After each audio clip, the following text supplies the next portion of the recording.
सुनो सुनो सुनो, सभी गांव वाले ध्यान से सुनो। महाराज ने घोषणा की है, जो कोई अपनी बुद्धि का खेल दिखाकर महाराज के 3 प्रश्नों का उत्तर अपनी बुद्धि से देगा, उसे महाराज ढेर सारा धन देंगे। इतना धन कि उसे पूरी जिंदगी कभी मेहनत नहीं करनी पड़ेगी। अरे वाह, अरे भाई ये तो बहुत ही कमाल की प्रतियोगिता रखी है। भाई महाराज ने बहुत बढ़िया किया है। अगर बुद्धि से इतना धन मिल जाए तो काम करने की क्या जरूरत है। हाँ हाँ हाँ भैया, सही कह रहे हो। तो फिर देर किस बात की, हम सभी चलेंगे राजमहल। यह बात गांव की एक लड़की पुष्पा सुन लेती है। वो मन ही मन सोचती है, यह तो बहुत अच्छा मौका है, मुझे भी राजमहल जाना चाहिए। अगर मैं अपनी बुद्धि से यह परीक्षा जीत गई तो हमारा जीवन बदल जाएगा। मुझे तुरंत ही दीदी से बात करनी होगी। फुलवा दीदी, क्या कर रही हो? चलो हम राजमहल चलते हैं। राजमहल क्यों? वहाँ क्या करना है? अरे दीदी, महाराज ने 3 बुद्धि की परीक्षा रखी है। जो उसे पार करेगा उसे ढेर सारा धन मिलेगा। तुम जानती हो मेरे पास बहुत बुद्धि है, मैं तो यह परीक्षा जरूर जीत जाऊंगी। चलो जल्दी चलते हैं। नहीं पुष्पा, मत जाओ। अगर हमसे कुछ गलती हो गई तो महाराज हमें सजा दे देंगे। अरे दीदी, तुम फिक्र क्यों करती हो? जब मैं हूँ तो कोई डर नहीं। अरे आप जानती नहीं आपकी बहन की बुद्धि कितनी तेज है। अब चलो, समय बर्बाद मत करो। चल, वैसे भी तू मानेगी नहीं। 1-1 रुपए से मोहताज है हम दोनों अनाथ बहनें। क्या पता इस बहाने 2 रोटी का इंतजाम हो जाएगा। दोनों बहनें राजमहल की ओर निकल पड़ती हैं। राजमहल पहुंचते ही सभा लगी होती है। अच्छा, तो तुम सब आ ही गए। अब बताओ, तुम में से कौन अपनी बुद्धि का खेल दिखाना चाहता है? महाराज, मैं यह प्रतियोगिता जीतना चाहती हूँ और मैं अपनी बुद्धि से यह करके दिखाऊंगी। सुनो, यह कोई साधारण प्रतियोगिता नहीं है। यह बुद्धि का असली खेल है। जो इसमें विजेता होगा उसे हमारे राजकुमार के साथ विवाह करने का अवसर मिलेगा, और जो हार जाएगा उसे उम्र कैद की सजा दी जाएगी। यह सुनकर तो पुष्पा लालच से भर जाती है। ये मुझे पहले पता होता तो मैं दीदी को कभी साथ नहीं लाती। अब क्या करूं? जितना ही पड़ेगा, नहीं तो दीदी जीत जाएगी, तो फिर मुझे इस महल की दासी बनना पड़ेगा। अरे क्या सोचने लगी? जवाब क्यों नहीं दिया, बोलो। और तुम कुछ क्यों नहीं बोल रही? महाराज, मैं तैयार हूँ, मैं ये परीक्षा दूंगी। महाराज, हम दोनों बहनें हैं। हमारे पास ज्यादा बुद्धि नहीं, लेकिन मैं भी अपनी पूरी कोशिश करूंगी। ठीक है, तुम्हें 1 दिन का समय दिया जाता है। कल तक जो सबसे कीमती वस्तु लेकर हमारे पास आएगा वही इस पहली परीक्षा का विजेता होगा। अब तुम सब जा सकते हो तो सभी लोग राजमहल से लौट जाते हैं। अब क्या करूं? राजा को सबसे कीमती चीज क्या दूं?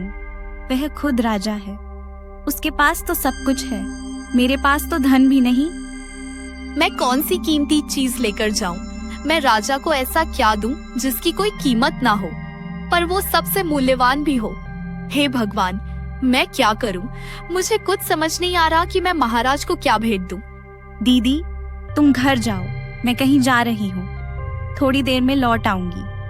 अब मुझे अपनी चाल चलनी होगी। दीदी को मैं जीतने नहीं दूंगी। मैं ऐसा तोहफा दूंगी जो राजा को सबसे ज्यादा पसंद आए। सेठ जी, आप यहाँ बैठे हैं, मुझे आपसे कुछ जरूरी काम था। अरे पुष्पा, अरे तू मेरे पास? अरे इतने दिनों से मैं तुझे बुला रहा हूं पर तू कभी नहीं आई। आज ऐसा क्या काम पड़ गया जो तू खुद मेरे पास चली आई? सेठ जी, आप तो जानते हैं कि महाराज ने बुद्धि का खेल रखा है। जो उसे जीतेगा उसे ढेर सारा धन मिलेगा और राजकुमार से विवाह करना पड़ेगा। लेकिन मैं राजकुमार से विवाह करना नहीं चाहती। मैं बस अपनी बुद्धि से यह 3 परीक्षाएं जीतकर मिसाल बनना चाहती हूँ। महाराज जो धन देंगे वो सारा धन मैं आपको दे दूंगी और आपसे विवाह कर लूंगी। बस पहले आप मेरी थोड़ी मदद कर दीजिए। मुझे थोड़ा धन चाहिए ताकि मैं पहली परीक्षा जीत सकूं। जैसे ही प्रतियोगिता खत्म होगी मैं लौटकर आपसे विवाह कर लूंगी। अच्छा, अरे इतना अच्छा प्रस्ताव। बढ़िया बढ़िया बढ़िया बढ़िया।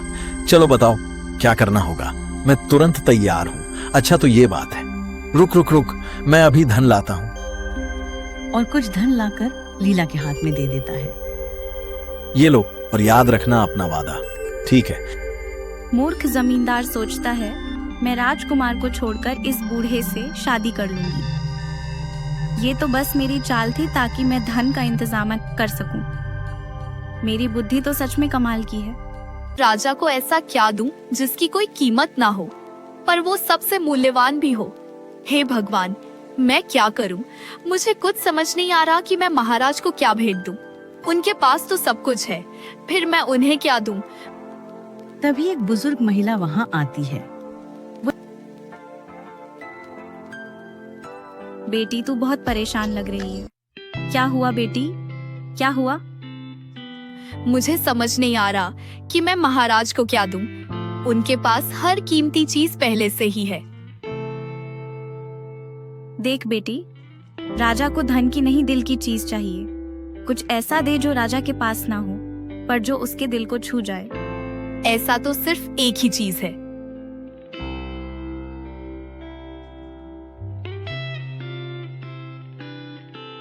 हो तो बताओ तुम दोनों मेरे लिए क्या लाई हो? महाराज ये देखिए, मैंने आपके लिए बहुत सारा धन इकट्ठा किया है। आप खुश हो जाइए, बस यही मेरी इच्छा है। हाँ।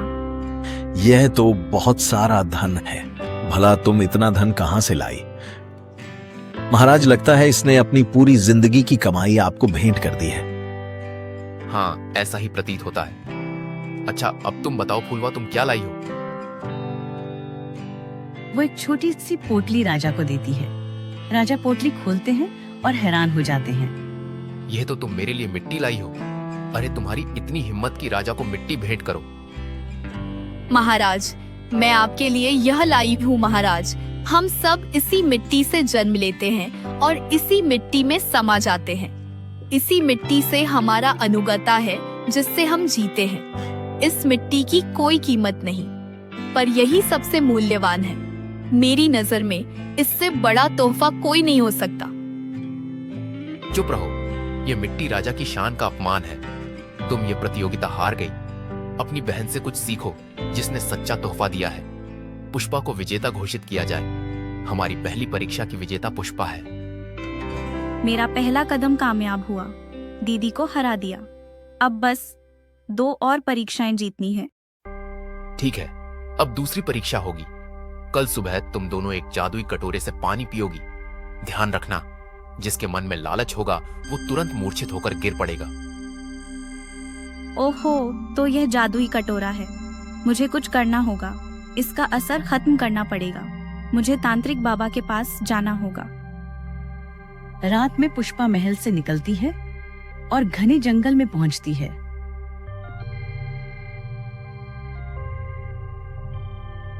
एक कुटिया के अंदर तांत्रिक ध्यान में बैठे थे। तू कौन है और तुझे क्या चाहिए? तांत्रिक महाराज, मेरी बात सुन लीजिए। मैं बहुत दुखी हूँ, लड़की हूँ। मेरी जिंदगी में कभी खुशी नहीं रही। कृपा करके मेरी मदद कर दीजिए। और तू मुझे क्या दे सकती है? आप जो कहेंगे मैं वो करूंगी। अगर मैं राजा की प्रतियोगिता जीत गई तो मैं इस राज्य की रानी बन जाऊंगी और फिर आपको मैं राजा बना दूंगी। बस एक मदद कर दीजिए, वो जादुई कटोरी का असर खत्म कर दीजिए। जब मैं पानी पीऊं तो कुछ ना हो, और जब मेरी बहन पिए तो उसका असर हो जाए। यह अच्छा सौदा है। ठीक है, तो ये लो भभूत, ये ले जाओ। जब तू कटोरे से पानी पिए तो इसमें थोड़ा भभूत मिला लेना। तुझे कुछ नहीं होगा, पर जो बिना इसे डाले पिएगा उस पर असर होगा। मैंने तो इस तांत्रिक को भी बेवकूफ बना दिया, राज्य का लालच देकर काम निकलवा लिया। सच में मेरी बुद्धि बेमिसाल है। तुम दोनों एक जादुई कटोरे से पानी पियोगी। ध्यान रखना, जिसके मन में लालच होगा वो तुरंत मूर्छित होकर गिर पड़ेगा। तुम दोनों तैयार हो। मंत्र जी, वो जादुई प्याला लाओ। जो भी इस प्याले से पानी पिएगा, यदि उसके मन में लालच होगा तो उसके होंठ नीले पड़ जाएंगे। अगर वो सच्चा होगा तो कुछ नहीं होगा। पुष्पा छुपाकर प्याले में तांत्रिक की बबू डालकर पानी पी लेती है। उसके होंठ वैसे ही रहते हैं। अद्भुत, पुष्पा के होंठ तो बिल्कुल वैसे ही है। ये सच में ईमानदार है। अब फुलवा प्याला उठाती है और पानी पीती है। उसके होंठ हल्के नीले पड़ जाते हैं। तुम तो लालची निकली, तुम्हारे होंठ नीले पड़ गए हैं। नहीं महाराज, मेरे मन में कोई लालच नहीं था। यह सब कैसे हो गया मैं नहीं जानती। मेरे अनुसार इस बार भी विजेता पुष्पा है और तुम हार गई। अब केवल एक आखिरी परीक्षा बची है। अगर इस बार भी तुम हार गई तो तुम्हें उम्र कैद की सजा मिलेगी। यह तुम्हारी आखिरी आशा है। मैं अपनी तरफ से पूरी कोशिश करूंगी महाराज। मंत्री जी जाइए और 2 पोटलियों में धन लेकर आइए और इन दोनों को दे दीजिए। अब मैं देखना चाहता हूँ कि तुम दोनों इस धन से क्या काम करती हो और कितना नेक काम करती हो। ये धन तुम कहाँ लगाती हो? देखना दीदी, या तो कहती हूँ तुम कुछ नहीं कर पाओगी। ये प्रतियोगिता भी तुम हार जाओगी, इसीलिए पहले ही बता रही हूँ। नहीं, मैं अपनी पूरी कोशिश करूंगी। मैं हार नहीं मानूंगी। मेरे पास सच्चाई और ईमानदारी है। मैं उनसे ही ये प्रतियोगिता जीतने की कोशिश करूंगी।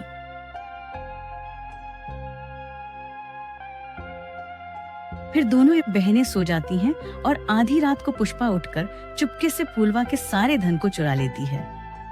अब तो मेरे पास इतने सारे धन हो गए, मैं यह सारे धन रख लूंगी और गांव वालों को क्या पता चलेगा। मैं नकली सिक्के सब में बांट दूंगी। हाँ, यही ठीक रहेगा।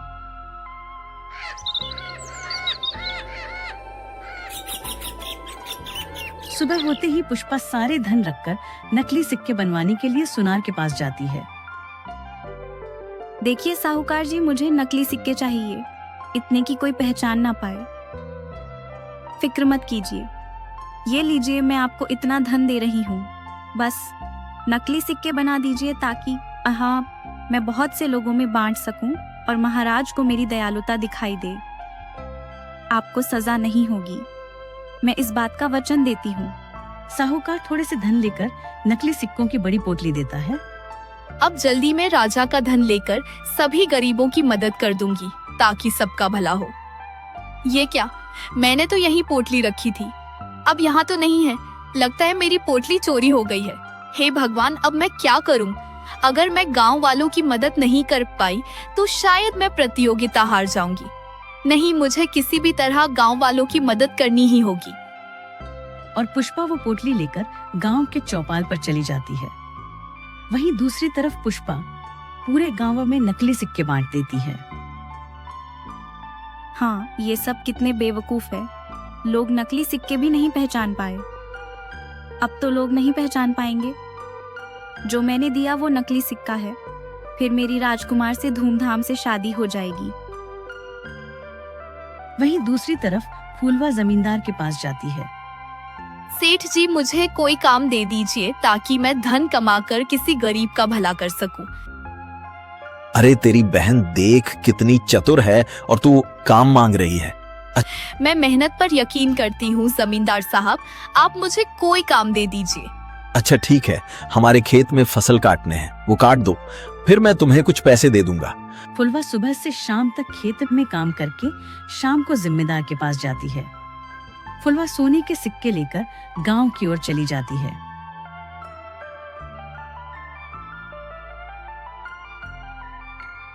तभी रास्ते में एक गांव वाला फुट फुट कर रो रहा होता है।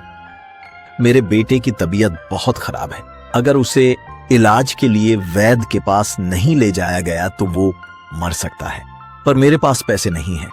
मैं बूढ़ा और लाचार हूं, अब क्या करूं? बताइए मैं क्या करूं? ये लीजिए, आप इन्हें अपने बच्चे की इलाज के लिए ले जाइए। किसी की जान पैसों की कमी से जाने देना बड़ा पाप होगा। अब मेरे पैसे भी चोरी हो गए, इतनी मेहनत से कमाए थे, पर अगर मैंने नहीं दिए होते तो उस बच्चे की जान चली जाती। अब राजा के समक्ष मैं क्या उत्तर दूंगी कि मैंने सारे धन का क्या किया?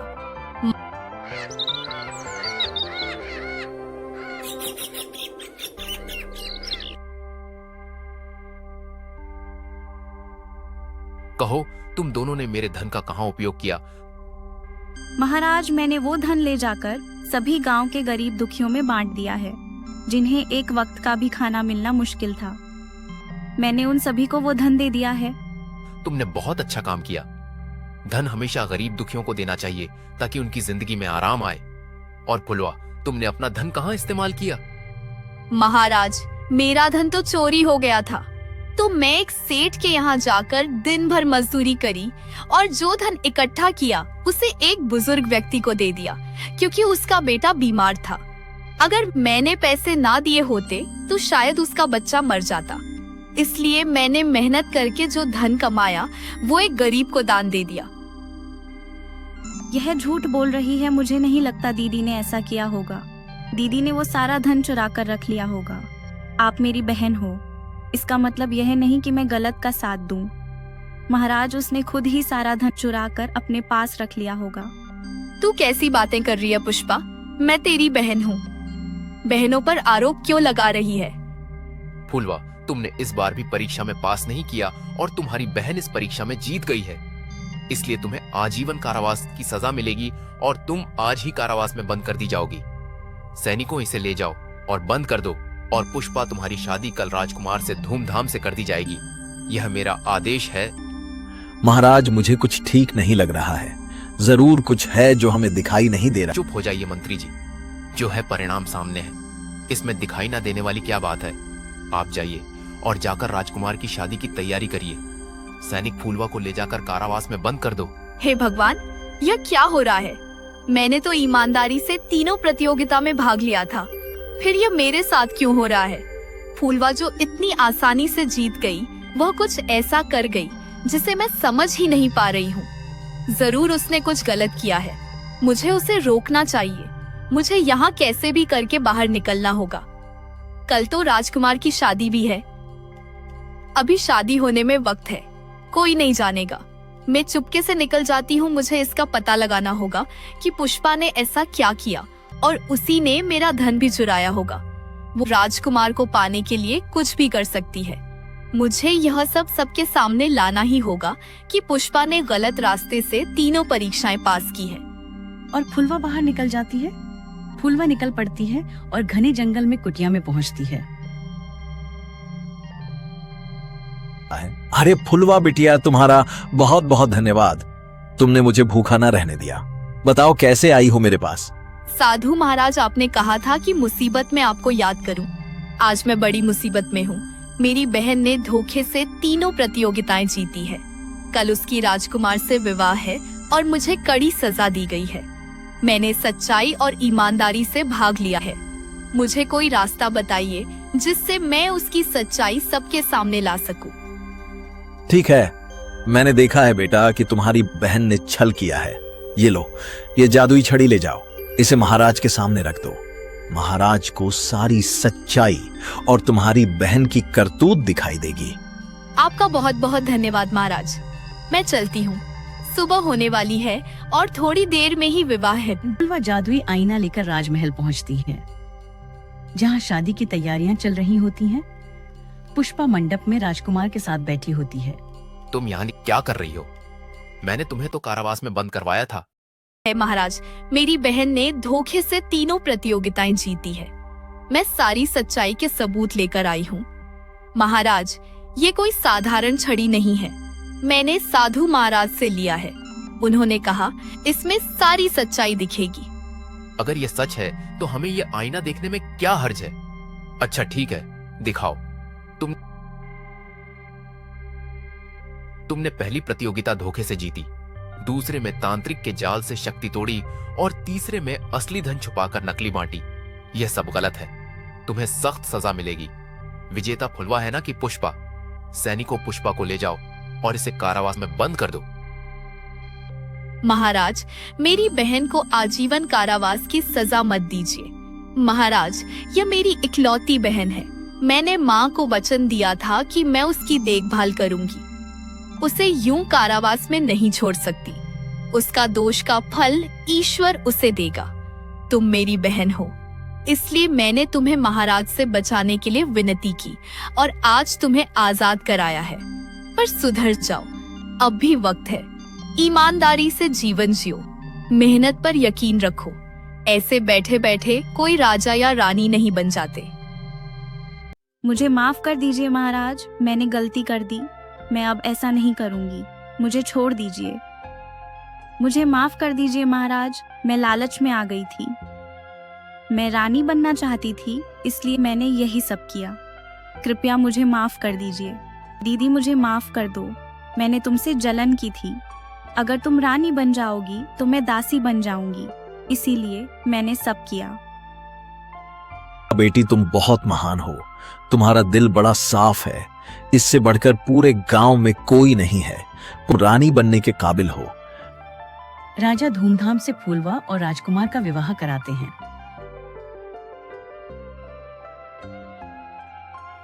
उस दिन के बाद फूलवा एक अच्छी रानी बनकर राज्य में राज करती है और उनकी प्रशंसा दूर दूर तक होती है।